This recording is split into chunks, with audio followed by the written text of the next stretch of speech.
Welcome to Anatomy and Physiology Part 1. We're going to start Chapter 1 with an introduction to anatomy and physiology, and we're going to discuss an important principle in this short video. Anatomy and physiology is the study of structure and function.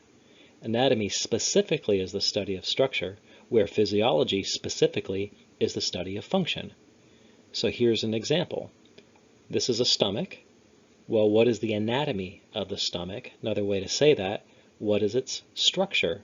Well, it's a hollow organ with muscular walls. Why is it hollow? To store food. Why does it have muscular walls? To push that digested material into the intestines. Well, what's the physiology of the stomach? Another way to say that, what's its function?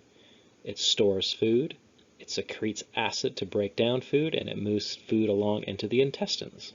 So anatomy and physiology are different things, but they're interconnected, and we'll see how on the next slide. Form dictates function. In other words, structure dictates function, therefore anatomy dictates physiology. This is the principle of complementarity.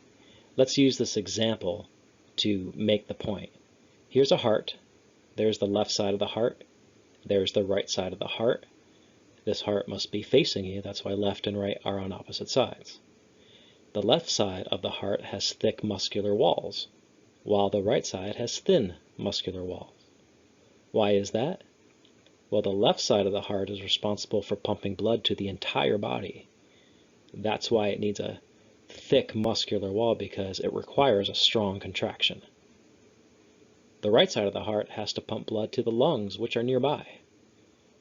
That's why it doesn't need a thick muscular wall. It can get by with a thin one. Do you see how structure dictates function now?